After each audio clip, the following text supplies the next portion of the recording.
Hi, Surya. Yeah, can you hear me, ma'am? Yeah. It's Priya. Yeah, hi. Welcome, ma'am. Good morning. Morning.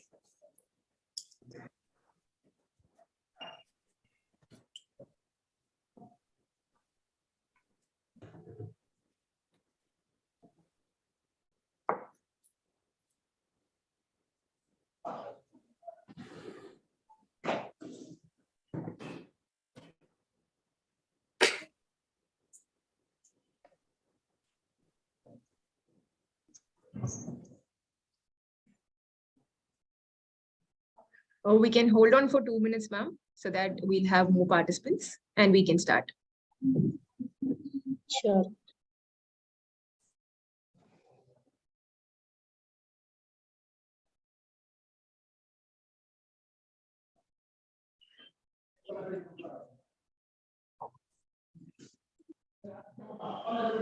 Hi, everybody. Can you hear me? Good morning, all.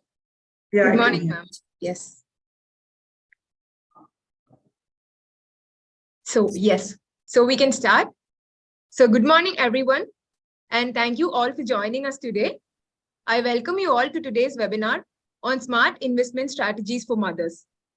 When I say mother, the first thing that would come to our mind would be love, care, and safety. Life starts from there, from the comfort of her. We take our first breath from her. Having said that, I would like to start our webinar with a quote by Cardinal Mermelot. A mother is she who can take the place of all others, but whose place no one else can take. Today, we have with us 4 amazing, multi-talented, successful, and gorgeous mothers from all walks of life. We are happy to have you all and are waiting to listen to all your experiences and insights. So here I introduce to you all our first speaker, Mrs. Priya Sridhar. Hi. Good morning, ma'am. Mrs. Priya, founder and CEO of Realty One, is someone who started her career by training the sales force of great FMCG brands like P&G, Nestle, Pepsi, Unilever, etc. Post which she ventured into her real estate industry 25 years back. Today, she runs her own company in training real estate agents and also one of the important part in the well-known association, Real Estate Association of Professionals, where she's the committee member and living her dream of training budding individuals in the industry. To mention about something that gives her all the energy, it is something we all know about and try to follow. Yes, she's a yoga practitioner and a pranayama teacher. And following it religiously has been one of her support system for her successful journey. It's an honor to have you, ma'am, and thank you for joining us. Thank you so much, ma'am. It was a fantastic introduction. Thank you. Only wish I'll be able to live up to your expectation. Yeah, we'll see to that, ma'am. You'll do great. Thank The you. second speaker for the day is Miss Abhirami. Miss Abhirami, born in a village named Tukanambakam, close to Kadalur, and completed her schooling in a village in Pondicherry. She did her BTech Computer Science from Pondicherry Engineering College, and she worked in character for 1 year, after which she moved to Philips in 2003 November. Since then, she is working with Philips and has an overall experience of 21 years in the IT industry. She has two beautiful daughters named Aditi and Arya, who are 12 and 16 years old, respectively. She is an amazing woman with multiple interests who loves to travel, do gardening, photography, and who's also a fitness enthusiast and practices yoga. She is also passionate about diversity and inclusion, specifically for women at work. And a special mention to her passion to investment that started from the beginning of her career, and life had different choices for her. We'll soon get to hear her journey from her directly. It's a pleasure to have you, ma'am. Thank you, Surya, for the wonderful introduction. Looking Yes, forward to the discussion, everyone. Moving on to our next speaker, Mrs. Divya Vikram.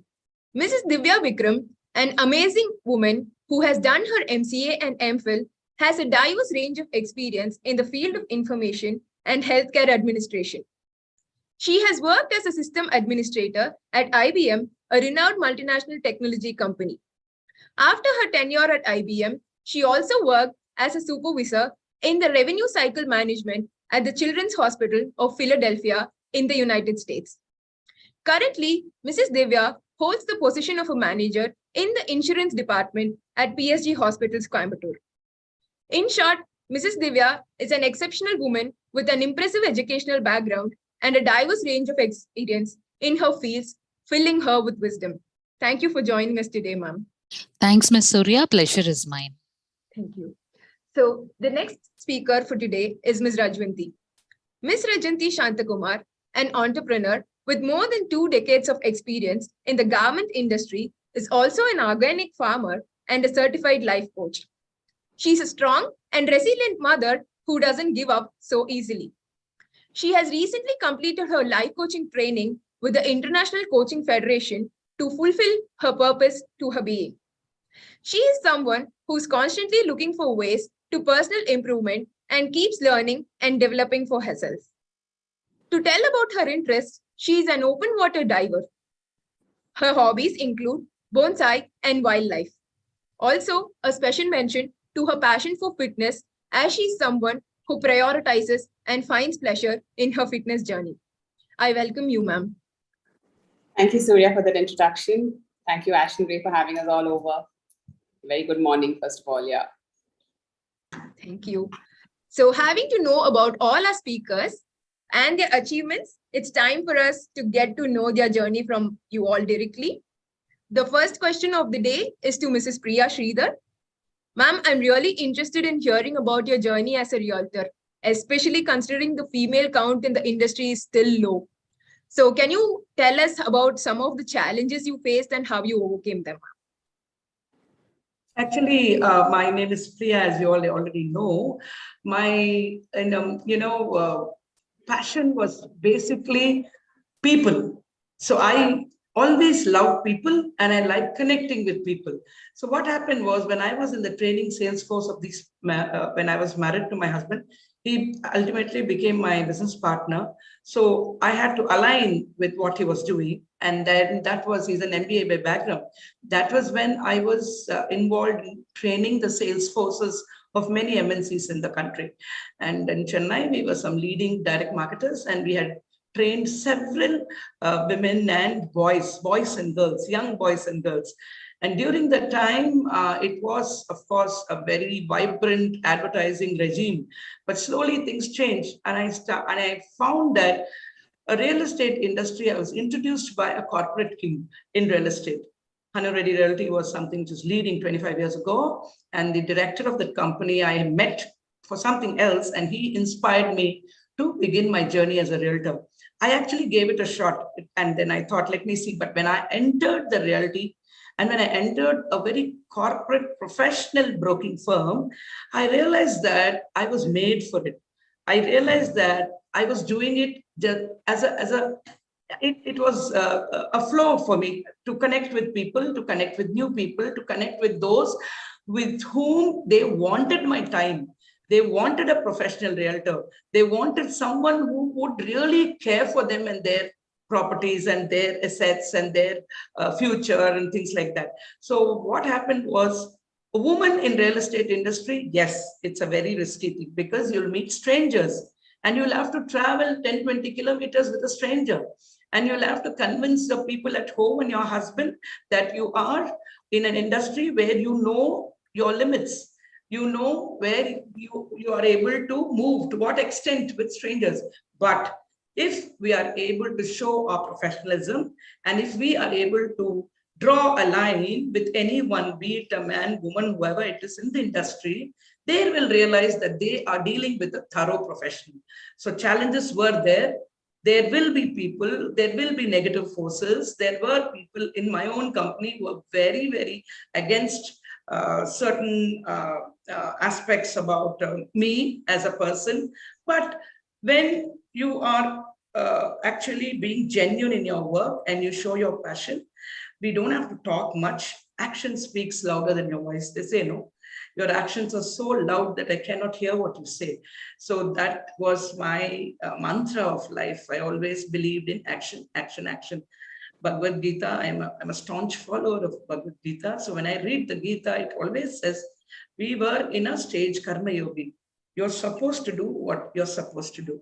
So when I took up this decision of being a lady realtor, I knew that the greatest support I got was from my business partner, my husband, who trusted me and who let me do my work my way. Of course, we used to have severe fights at home because imagine you work somewhere and your husband works somewhere. We meet at 8 o'clock in the night, and 8 to 10 before sleep, we have arguments. Imagine me 24 hours, I'm with a business partner who's watching my every move, watching my mistakes, watching everything. And when we bring that home, even at home, it continues. So there was a very difficult period, but over, you learn over years how to handle. First client is your family. Your husband and your boys are your first client. I have 2 grown-up boys. So they are my first clients. So I had to learn from home. And my mentor was Mr. Hanu Reddy, who's actually in US. He taught me a lot of life skills. So I'm a keen observer. So when I watch the real estate industry, I watch my bosses. They were all very clear in what they were doing. I learned from them what it is to focus upon. Focus is very important in anything that we do, but in real estate industry is all the more important. Focus on what we need to do, focus on our clients' needs, focus on what we have to do for the day, set priorities. And during my life, whatever that I've done in this 25 years, I've retained my clients till date. Till date, it is my old clients, my old contacts who I'm in touch even till today. So it's been a wonderful journey. I have become a friend of many of theirs. Before they give me a testimony, before they give me my commission checks, they will send me my testimonials. So I've kept all my testimonials, and that is something which a realtor really needs to ask every time we complete a deal. So as a woman, I have achieved something which I want to tell all the women who are listening. I don't know how many are here, but real estate is a career which allowed me to be a woman and take care of the family, take care of my parents who are 85 and 81, old people. I still take care of them. I was able to do my Rotary. I'm a very staunch Rotarian. I was able to do community service there. I was able to be a good friend, create my realty industry, train as much as I can, as many people I could in my realty training. Balance I could find only because I was a realtor. Time was under my control, and I could have a life which had the balance of all the aspects which I as a woman cherish. So I recommend very strongly, if there's a woman who wants to give balance to everything, family, social life, community service, personal needs, dreams, buying this, buying that, that is all packaged into one industry, that is the realty industry, because you are an epitome of trust and people accept you. So the challenges was there, but overcoming them and achieving all what you want to do is what keeps me smiling even at 58. I'm 58, I'm a grandmother, but I'm sitting in a client's office right now. I've taken permission, taken time off, and I told them that I'm talking to a very important group of women. So I'm sitting with you, and after I finish with you, I'll go back to them. So it's that flexible. When you're a realtor, you have that much control of what you can do in life. Thank you so much, ma'am. Hats off to your confidence and the focus that you have and how you've been balancing everything in life. It's really good to hear from you, ma'am. Thank you so much for that. Moving to our next question to Ms. Rajwanti. We'll all be very happy to hear what made you the person who you are today, ma'am, and how have you passed it on to your next generation? Hey, Surya. To answer that question, I'll have to say that I am who I am today because of my mother. So a few words about my mother. She was a very vibrant person, very enterprising, forward-thinking, ahead of her times, I must say. And she always encouraged me to be independent, no matter what. And so we hail from a business family. And so because of that, I've always had that acumen in me as well. And to add on to that, my mother instilled values such as hard work, perseverance, determination. All this helped me succeed. And now, as a mother myself, I've tried to pass on these same values to my son. And I hope that I can be the same positive influence in his life that my mother has been in my life. And he too can say, I am who I am because of my mother. Oh, that's well said, ma'am, because it's really great to learn from your parents and to pass it on to generations as well. Because many of us do not do that, and taking it on to generations, the values that we inculcate. It's great to hear from you. You do that, ma'am. Thank you. Thank you, Surya. Yeah. And the next question is to Ms. Abhirami. Ma'am, Yeah. from Kadalur to Pondy to Bangalore, can we hear about your journey? I'll be Yes. excited to do that. Sure, Surya. It was incredible, Priya and Rajmati. Glad to be here with all of you. Yeah, I think both of you come from entrepreneur background. So I started my journey with a BTech computer science engineering from career-wise, right? So I studied in Pondicherry, and then I joined a job in Chennai, carried her for 6 months, and then I moved to Bangalore, worked 6 months for probation period, and I moved to Philips. Since then on, it's going to be 20 years in November. It's been like almost 2 decades I stayed with one organization, right? It's more of a different kind of a journey altogether. Yeah, I think that is all. There is also a reason, because when I got married, I had 2 children, and Philips also provided a lot of opportunity for me to explore, because every couple of years I kept changing roles and stuff like that. So I never got really bored of changing jobs, right? So also personal life, I always, when I had my first and the second baby, I always wanted to, as a motherhood, we always want to spend time with our children, right? Because when you are having a career, family, you also want to balance and juggle around everything all around you. So when that happened, and we wanted to start our own spa business, so I started along with my husband in addition to the work itself, right? So it really took a toll on us. Actually, I was not able to spend time with the kids. Actually, spent extra time balancing both, and managing the finance from work to the business, etc. So that actually put us a lot of pressure in the family as such, right? The whole system, itself has gone for really a toss. So at some point in time, we had a kind of a breakup with my husband, and we had to shut down the business. A lot of things didn't go as expected. So I was separated like 8 years back from my husband, along with my children. So I was contesting a divorce case and guardianship for my kids as well. So, but at some point, I think 2021, my ex-husband, he passed away due to heart attack. And so I think all these things I was able to definitely balance because of the independence, financial independence that I had, right? So because you had a degree and you also had a good paying job, right? So this really helped me to survive any adversity that can happen in one's own life, right? So that you can manage your family, your kids, your own life.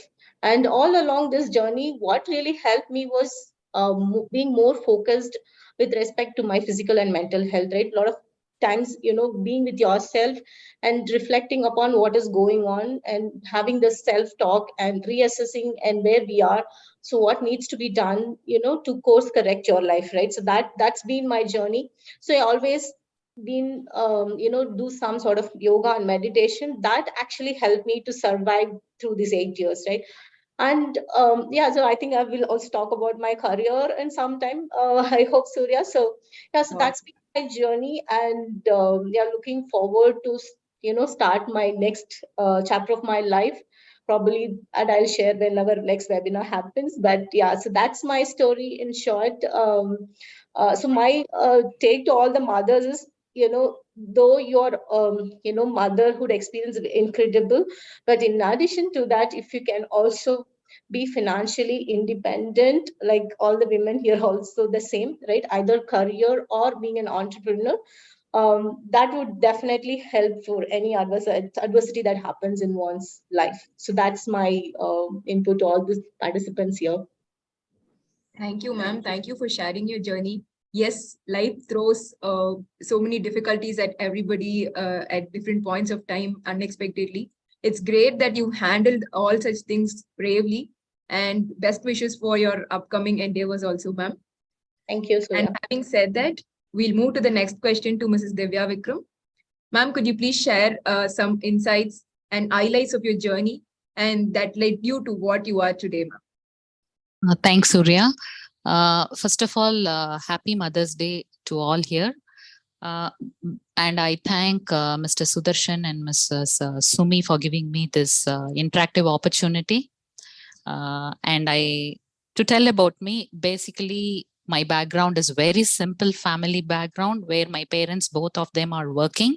And the only investment we had was education. So holding on the education, we have to build our career, and that's how things happened, and I'm here. My mom was a teacher and my dad worked in a government office. So that's how we started. And it was a joint family. So give and take, we will not get everything, but we will get to the contentment. That is what our life begins. And in general, this is my simple introduction, but I would, from my experience, I can share few things to all, which like, especially for mothers, which will be of great help. Like, for example, in olden days, we are being very protective by our fathers or brothers, husband and sons. But now, let us not wait for somebody giving us the freedom, because the freedom is within us. We do not want to seek permission for somebody's approval for the freedom. The freedom is within us. Let us dig our own freedom and pursue accordingly. That is what my experience I learned. And another thing, your mother is the main pillar of the family. So I thank my mother for building me in and out as an individual. So she's the best person who can plan financially better than anybody else in the family, because she is doing the day-to-day minor transactions for the entire family. So for that, she has to be mentally strong. So how can she be mentally strong? She needs to be financially strong for that, financially stable or financially secure, or at least to the bare minimum, she should be financially planned. So how can this be done as a financially planned? Say day to day, our household things, school fees, college fees, or any unexpected medical emergencies. So every month when we spend, let us take a portion of it and open a recurring thing. So at the time of fees, we won't feel the pressure. So small investments like this will help us to think bigger. Let us make our vision bigger instead of going into narrow. That is one thing. And another thing, financially secure. See, nowadays, medical is very, very important. Like anytime, any hospitalizations, frequent hospitalizations is very frequent. So health insurance is very important right from the newborn baby. So the earlier you plan for health insurance, you pay for a premium every year, you get a maximum coverage after starting after 50 years or 60 years. So these are all small investments where a mother can plan within the family to make life simple. And another thing, financially stable, is where she has to think about the investments. And like we don't get pensions nowadays, even though if we work in government category or a private, or you own a business, we don't get pensions. So accordingly, the investments bank also does not give us the volume of returns. So your mother only can find out, women can find out like what is needed for another 10 years. So she is the best person to categorize the investments, think big. And finally, financially. So if she does all these three things, she'll be financially strong. If she's financially strong, her mental stability will be good. The family will have a smooth run. So any type of categories, you need not be rich from the beginning. Any type of categories, you can start from the scratch. And that is what I did. And I think I'm able to survive until now. So this is my note. Thanks. That's great, ma'am. Great to learn about like contentment and being grateful and to take the freedom in your own hands. Also, just like you told, many families, like people, like women do not even know about investments or how to handle money. But just like you told, nowadays we are all taking it in our own hands, and being financially stable is something where we have to be very strong on so that we can take it going. Thank you for sharing it, ma'am. So the next question is to Ms. Rajwanti, where we can want to learn about the insights that you would want to give your son on investments, and what would be the points that you would give to young investors as well, ma'am, for building better financial health.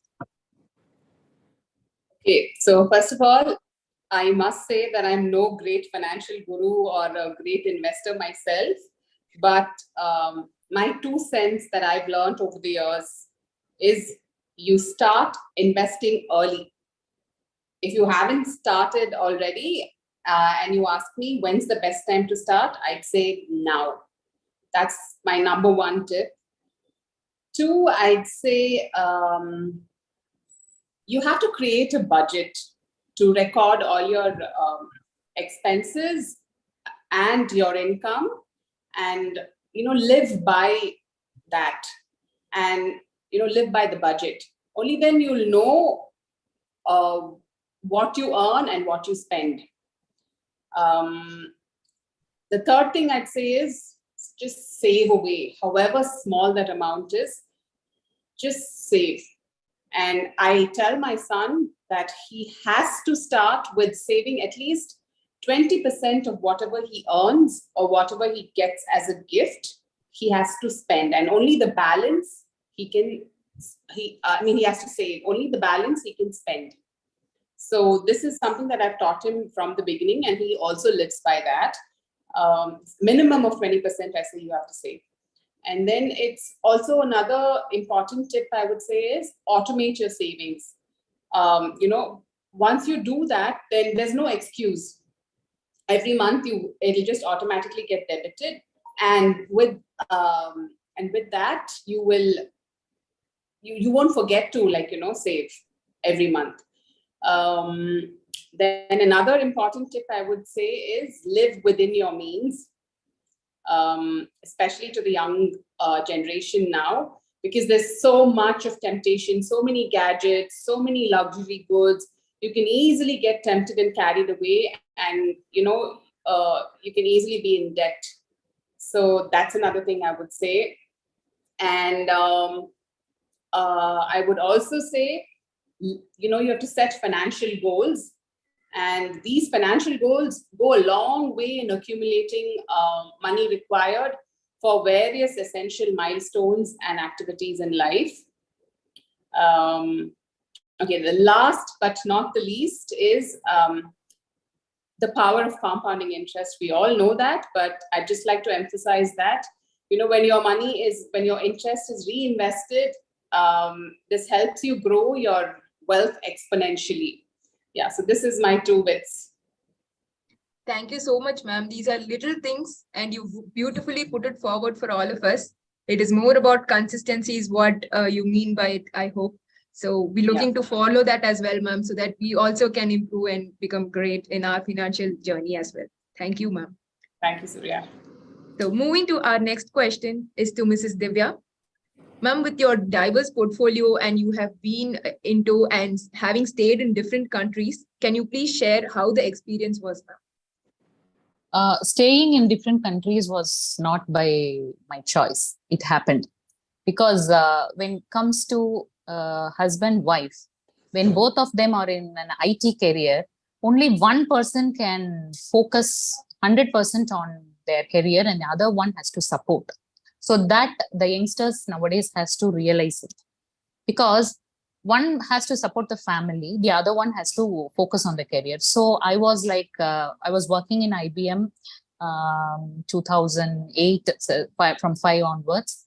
And when he has an opportunity, I have to go with him. So my career wanted to have a shift there.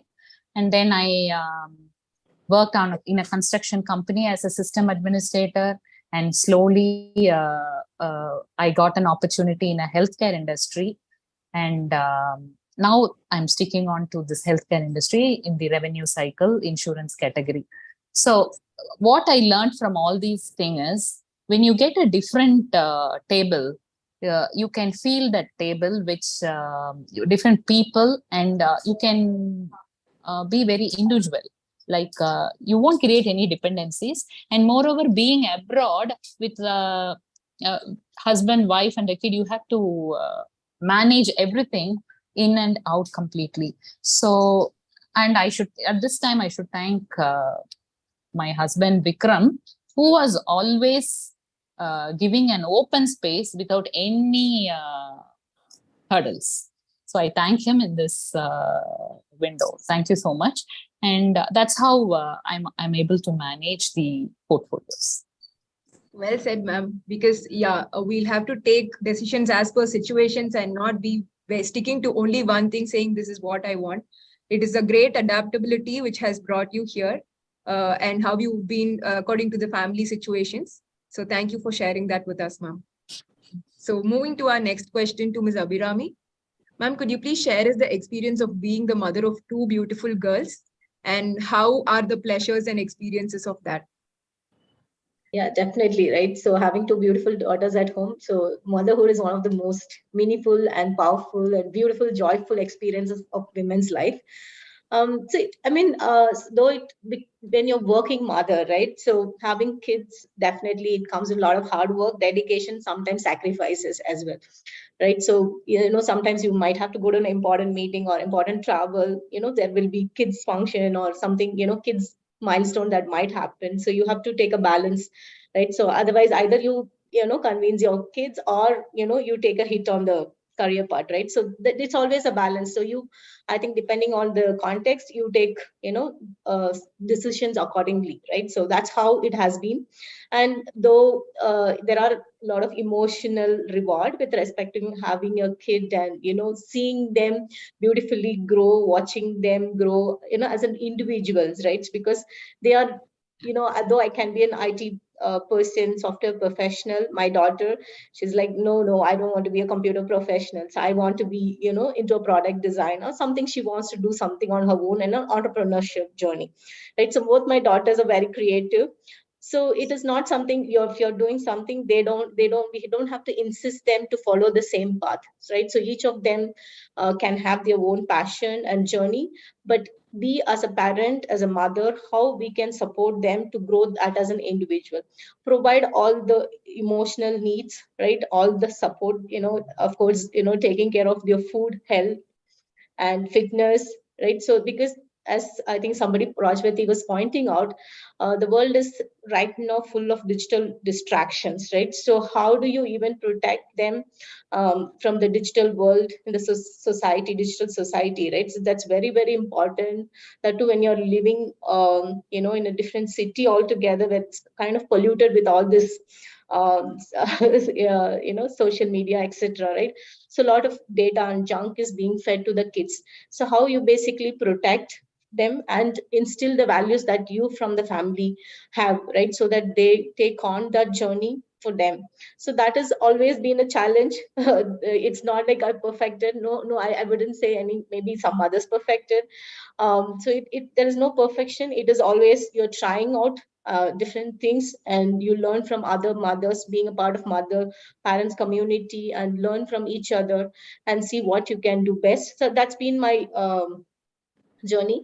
And motherhood definitely brings a lot of practical benefits, right? So for example, it builds patience for you, right? The kids throw a lot of tantrums. They will make you feel bad in front of public, what not, right? So they can do any kind of things, right? So it brings that organization skills, multitasking skills, and it helps you develop, I would say, deeper understanding of the world in itself, and creates a different perspective, right? So that's my take on my journey with my two lovely daughters. Thanks for asking, Surya. Thank you, ma'am. Balancing between career and molding two beautiful daughters for the next generation is amazing. Because as you told, yes, giving them the right things and protecting them from whatever diversions are there is really great. So thank you for telling that, ma'am. Thank you. So moving on to our next question to Mrs. Priya. Ma'am, turning to the topic of investment, can you tell us how important it has been for you and your career as a realtor? Ma'am, you're on mute.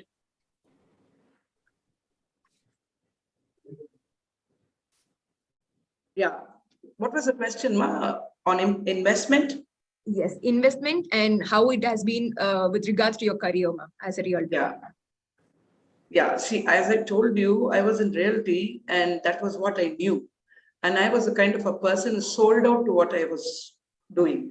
So I never paid attention to any kind of other investments during my young days. So what I did was I went and invested in all kinds of plots, which whatever money that I made in some hill station, in some faraway lands, in some things like that. And when you're young, you don't even think much about the future unless somebody like Rajwanti's mother is there. My mother never knew anything about investments. My father was also a very big builder in Vizag, but he was not that investing kind of a person. Vizag is a very, what do you call it, chill place. You just be, spend the money, live life fully, have fun, be a member of 5-6 association. That was what my parents were. No investment advice at all. So that was me. And when I entered realty, luckily, I did some kind of investments. But what I realized when I'm reaching my 60s, and I'm now thinking, why is it that I did not have an investment consultant? I would have done much more with the money that I had.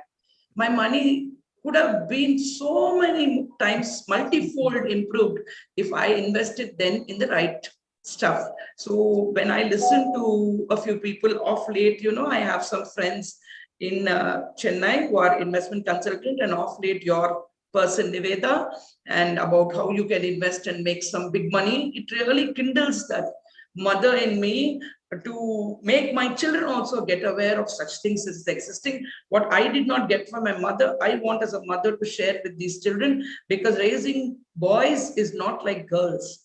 Boys is a totally different game. They are in their own world. They think that they know everything more than you. You're living with the God. For everything, internet, for everything, one answer from there. For everything, they have one big lecture they will give us. So my take is about investments. They must know where to invest, what to invest when they are right young. And I definitely am finding it difficult to liquidate my assets, which I bought in the form of lands. Nobody is able to buy those lands which is far away. What we were taught and what we were told when we bought those things is completely different now. So we're not able to liquidate. When you want the money, it should be in your hand.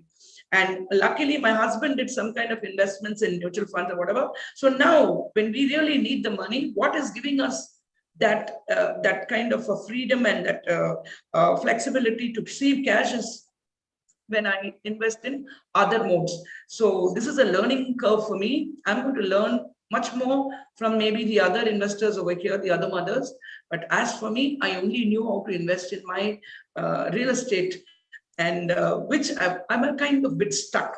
Of course, some has grown, but most of it is there. It's there, and I'm yet to find a way to liquidate and make my investment. So my journey, why I'm sitting here and talking to all of you, is because I want to know other options and what might keep my life more easy and more options.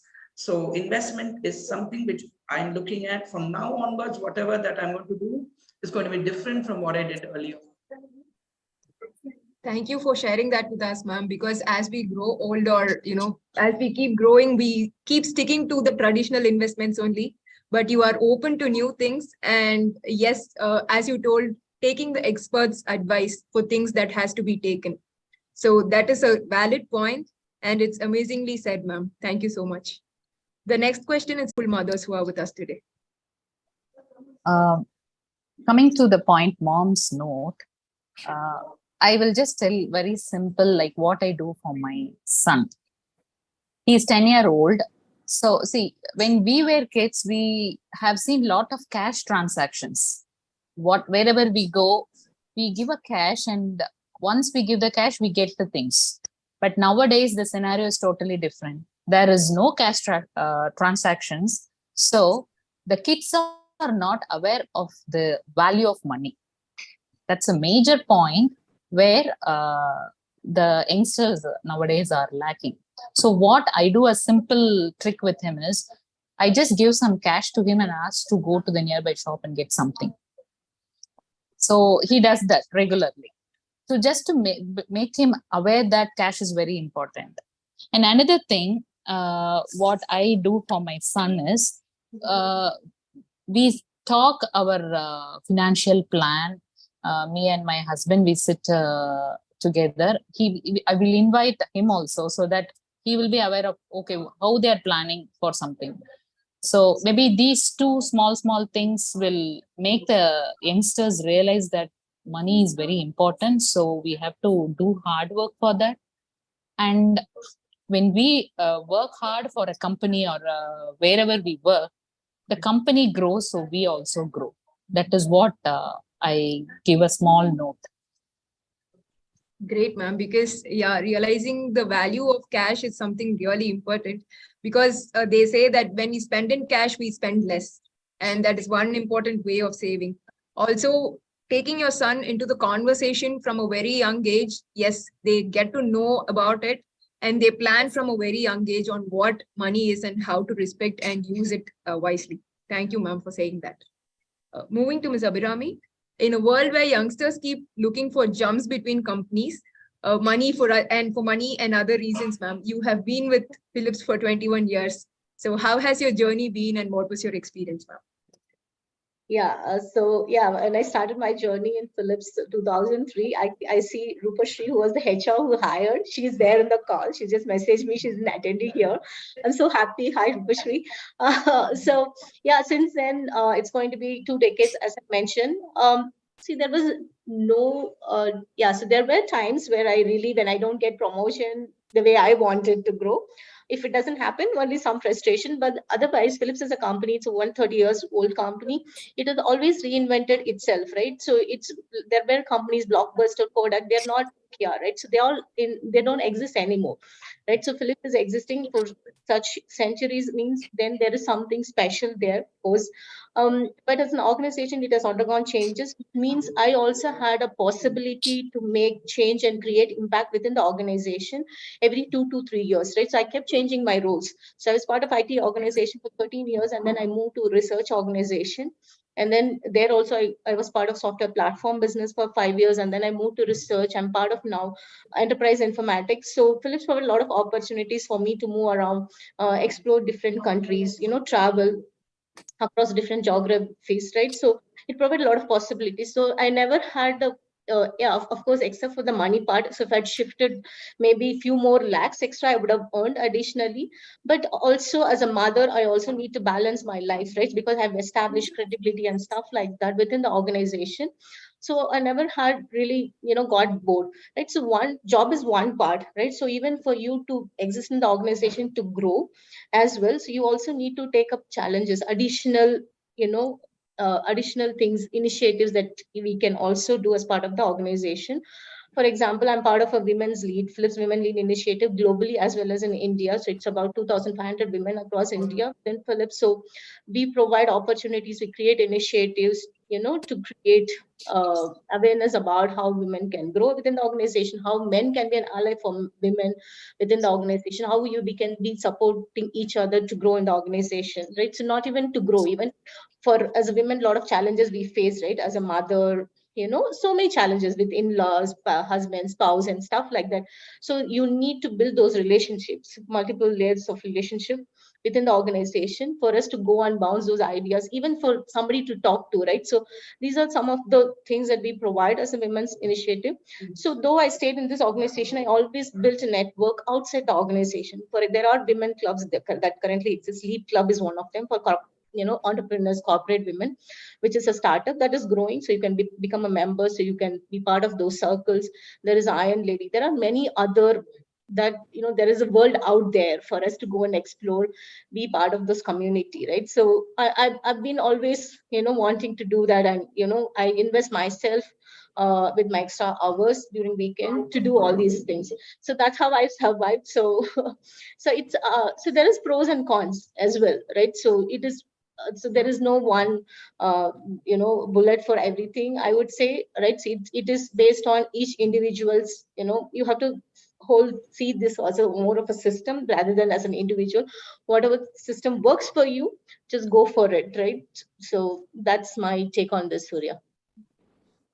Yes, ma'am. So that's actually a wise idea when you told like moving between roles than to move between companies, and how it has helped you to balance life as well as work-life balance.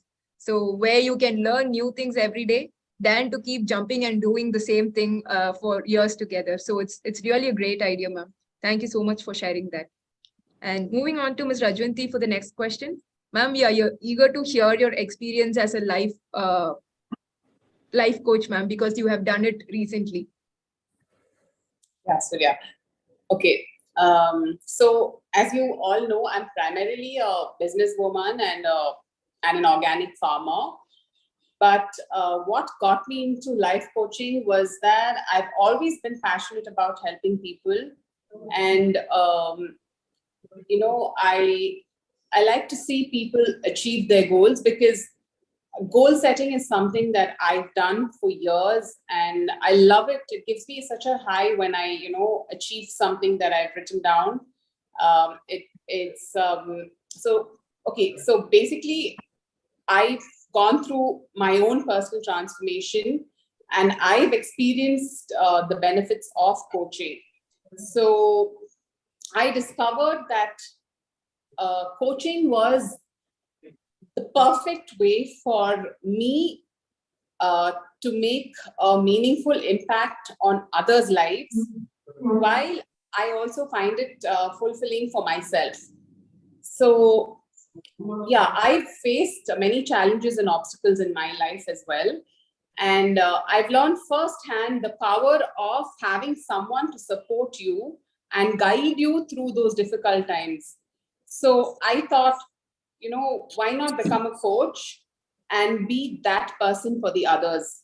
So that's where I got it. And I mean, that's where I started this journey very recently. And, I can help people share. I can share the tools to the people, my clients rather, the tools and strategies that I have learned and that have helped me overcome my adversities and to achieve my goals.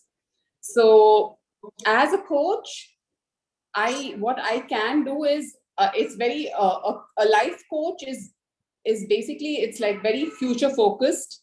It's helps you get from point A to point B.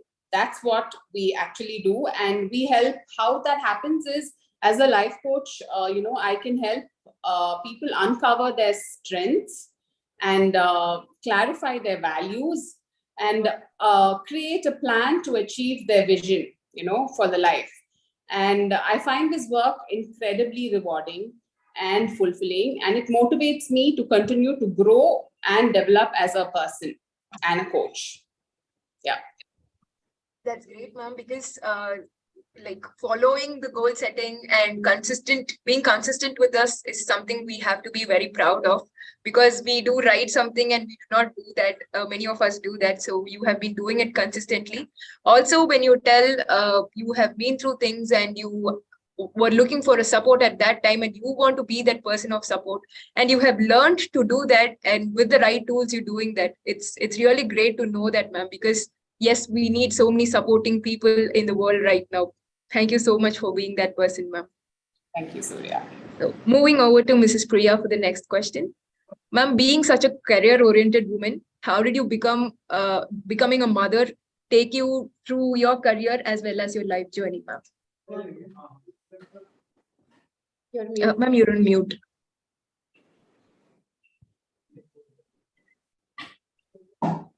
Yeah, you're asking me how I balance my career and my family life. Yes, when you were becoming a mother, especially. Yeah, actually, when I was 35 years backstory, you're asking me. So the way I was able to bring up my children was only because of the support system at home, and we had enough support. And when you have your business partner, your husband, you know that he knows that what it involves to get the mother going and taking care. It's not just my two sons. My husband's elder sister had a spastic child. She's 36 now, and he still take care of her. So there were some old people, there was the spastic child, there was this voice of my work. That's when I told you all that I was into sales training. I was into that kind of a very regular working pattern when I thought when I should move, because my children needed attention. And at that time, somehow, I'm a little bit, I think, younger than all the mothers over here, older than all the mothers here. So the mothers then never had that kind of extra attention on children. Children grew up, my boys grew up, and I used to trust those who are at home and walk out of the house, thinking that things will be taken care of. So it is the confidence and trust that you have in your ambience around you, the mates that they are there, the old people are there, because I see a big difference between the mothers who are there now. They're kind of obsessed with every 5 minutes of what the child is doing. So that was not my kind of upbringing. I left my boys to do what was important, and I watched them grow. And my husband was also kind of a very practical person. So both my boys grew up tough, and they now are tough boys, and they know how to handle their lives. They don't have to have anybody keep guiding them. So bringing up children, I am a kind of a person who believes in the old school of thought, where a joint family system, children grow up, they have to be fighters. And, it's a jungle law, the fittest survive. And that's what it is even now. Things have changed. Children are being protected. They've been chauffeur-driven cars. They've been given the best of the best foods. They are there in every mall, and now it's summertime. The mother is running between one court to the other, to the other, to the other, keeping the child, occupied, which I am not that much of a, 24-hour mother alone. So I was a mother to the extent that I instilled values in them. I showed them what I did. I showed them what I could do to my parents till today. They see me serving my mom and dad. My mom is bedridden. So my children and my grandson, they are seeing that my grandma is able to go to work. She's able to earn money. She's able to take care of the parents. She's able to come to my parent-teacher meeting if I call her. She's able to come to my sports day, and she's still happy. So bringing up children for the young mothers especially, I feel that they have to be less obsessed, they're more insecure.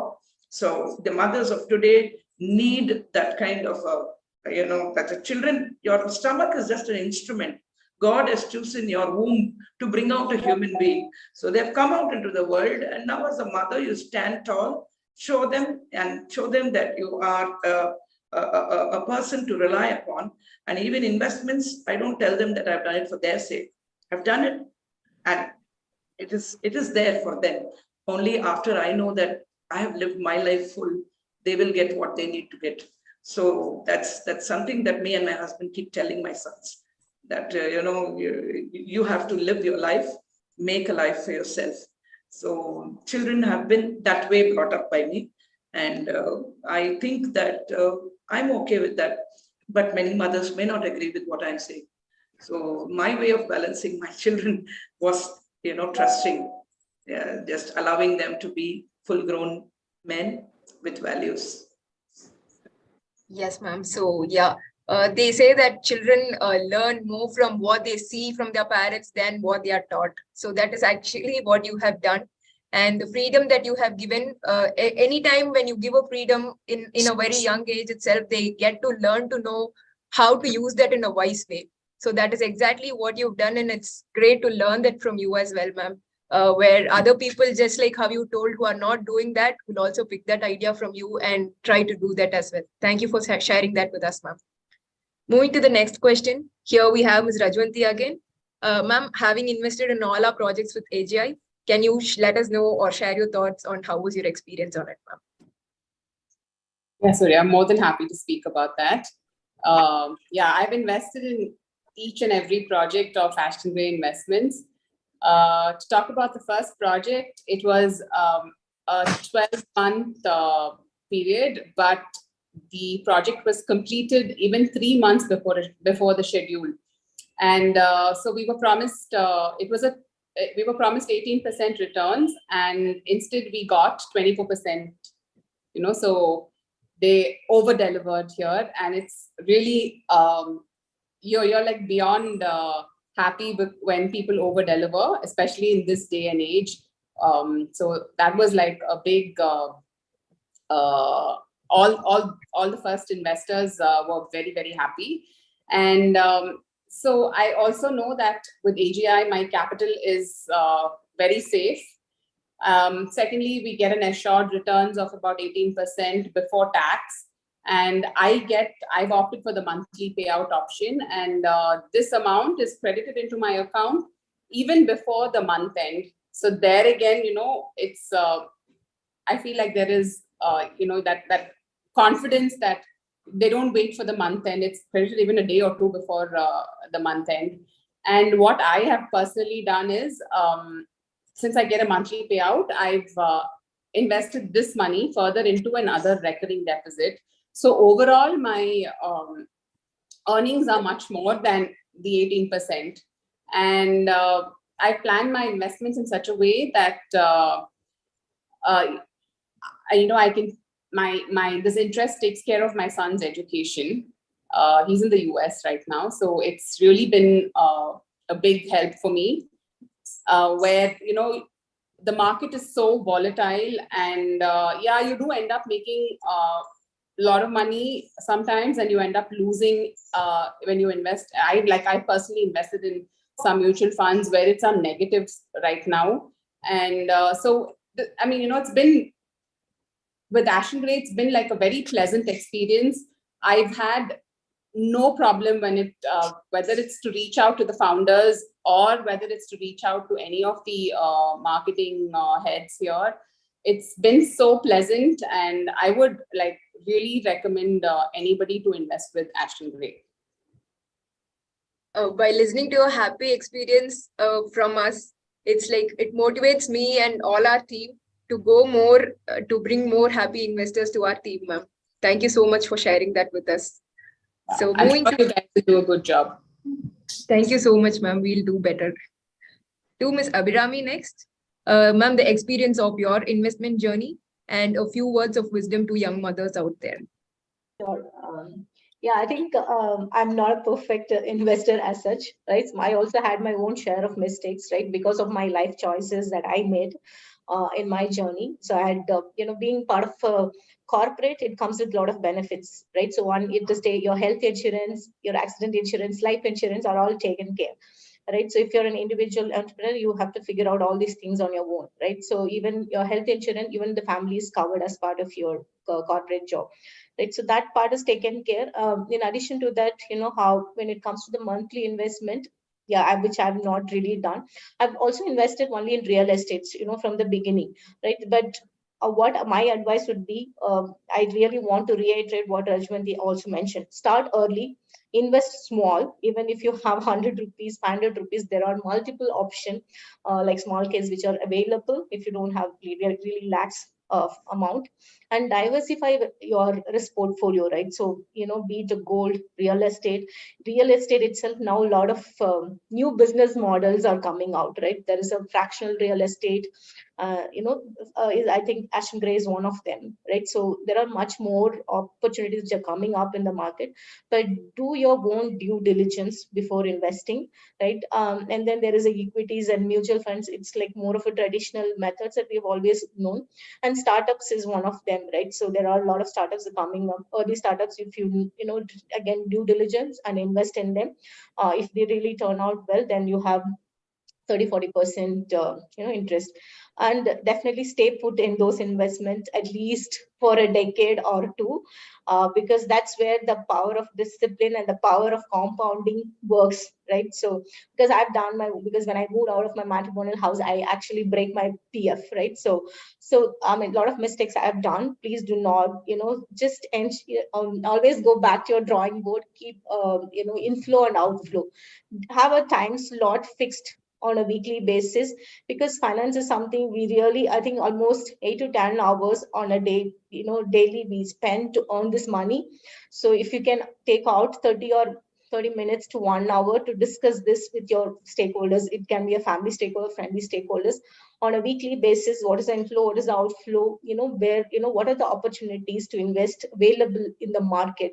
I know there are many influencers available in Twitter, Instagram to talk about this, but there is also junk, but you also need to learn the junk, so to filter out the good things also, right? Only if you know, then you can figure out what is the right instrument for you. So yeah, I think keep invested.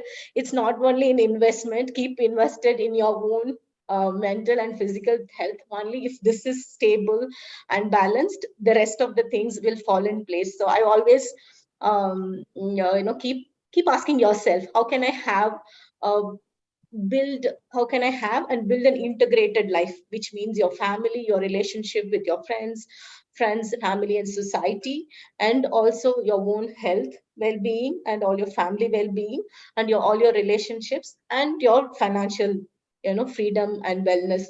So have, this is very important. You cannot just focus only on finance, but overall thing is very, very important. So always keep asking that question, go over it, all dimensions of your life. Then you can, grow beautifully, evolve beautifully. Yeah. Thank you. Yes, ma'am. So learning from your mistakes and exploring the options and educating yourself on how you can invest your money is really a great idea. And also, just like you told, spending that half an hour time or a very little time on your hard-earned money, which you take so much of time to, earn it. So that is something which we should definitely take from you and follow it moving forward. Thank you so much for sharing that. Thank you. Moving to Mrs. Priya again. Ma'am, I got to know from you that you are an amazing grandmother.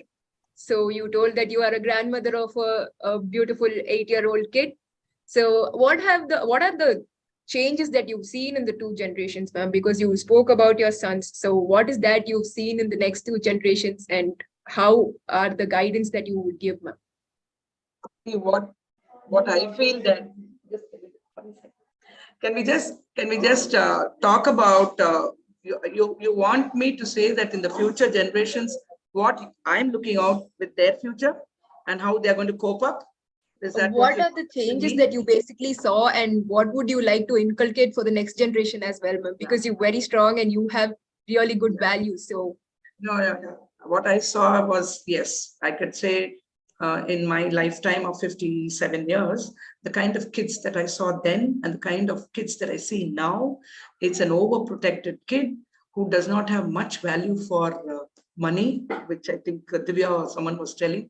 Value for money is very less with today's kids. They just think that the parents are some ATM machines, and the choices that they make, they just don't know. Kashtana and theriyala pasangalukku. Even when they sit in the car, the next second they want is the AC on. They do not want natural breath. They want to sleep in air-con bedrooms. They want to go to air-con places. They want to be in air-conditioned rooms. They want to eat whatever, irrespective of the price quoted. I feel that the children of today is spoiled, and it is nobody else to blame except the parents. So at least as a grandmother, I keep telling my grandson the value of money. I tell him that even if it is a 50 rupees or a 10 rupees product, millions of people and labor has gone into making that product. So I would like children to be taken to manufacturing units. I need children to be taken to places where what it takes to manufacture that little item for them to get it to their table. So if we are not able to give children this kind of awareness about value for money in schools, where I'm talking to a few schools also, to change this pattern of educating the children just on subject matter, leaving behind all the practical importance of life, I feel that this is a very important area where we need to concentrate on children and change the entire education system if we can as mothers, represent to the government and make the schooling, especially for the Montessori levels, to be completely on life skills and values and so many other things that the children need to learn.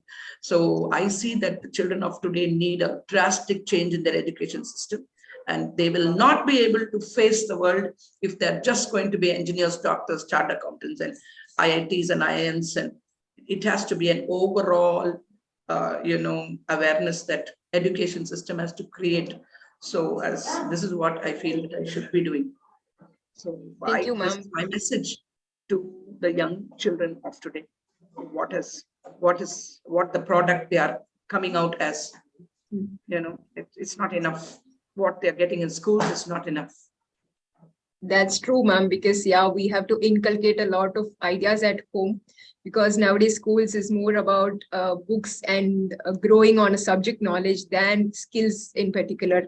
So yes, when you told educating children on the real picture of money and telling them the backstory as to where it is coming from, it is a very valid point and it makes a lot of sense, ma'am. Thank you for that tip. Over to Mrs. Divya again. A word of thought about your investment with AGI and how was your experience, ma'am?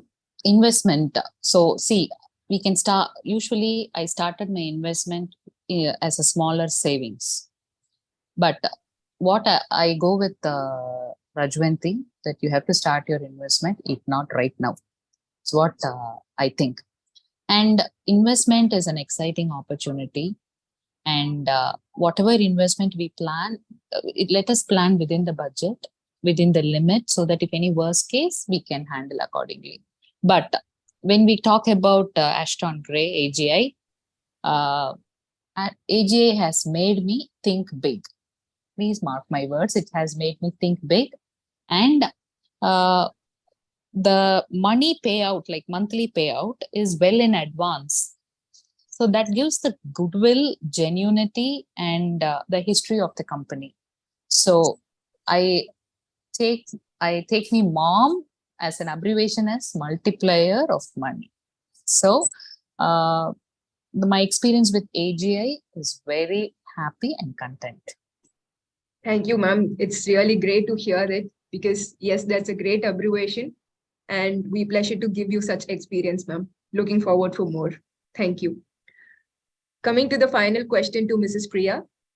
Ma'am, the vibe and energy that you have in and around you, it's simply amazing. And being a yoga practitioner and a pranayama trainer, please share your wisdom with us, ma'am. We'd be happy to hear it. All the mothers here, I think, are yoga practitioners. I can see it in them. See, because you don't have to go and sit in a corner and do yoga. Yogic state is something where whatever we are doing, we be in a state of meditation. I'm talking to you now. I'm fully happy that I'm talking to all of you. I go out now and I meet my boys there. I should be happy there. I go into the kitchen and make the dosa. I'm happy there. So a yogic state is where your mind, your body, your heart, your words, actions are all in synchrony. We're not doing something and we are contradicting within ourselves about what we are doing.